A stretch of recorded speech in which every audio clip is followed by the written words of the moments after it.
কিস্তি উঠাইছি 80,000 টাকা কিস্তি উঠাইছি আচ্ছা 80,000 টাকার কিস্তি সঞ্চয় ডিপিএস লয়ে 2200 টাকা আমার দেওয়ান লাগে প্রতি সপ্তাহে অন জানি কিস্তিটা কিভাবে চালাবো এই চালানোর মতো না আমার এই ক্ষতিটা করে দিল।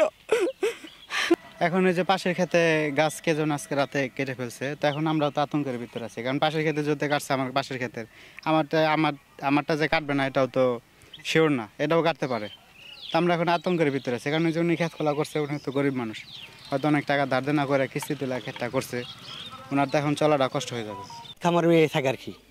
কালকেও সন্ধ্যার সময় গেছে খেতে, আমি গেছি খেতে সন্ধ্যার সময়, আমার ওই পাশে ক্ষেত তারিটা ক্ষেত, এই লাউ গাছ নিয়েই থাকে সবসময় লেগে 24 ঘন্টা সবসময় আর কি। ওই পাশে আর একটা ক্ষেত আছে, ওই ক্ষেতে কাটছে কি না কাটছে তা আমি জানি না, মানে এটার ব্যাপারটা আর কি জানি আর কি, এই পর্যন্ত আর কি। তাতে মোটামুটি যে চালান গেছে তাতে মোটামুটি 3 মাস পর্যন্ত ব্যবসা চলছে, এটা তাতে 1.5 লাখ টাকা যেত আর কি।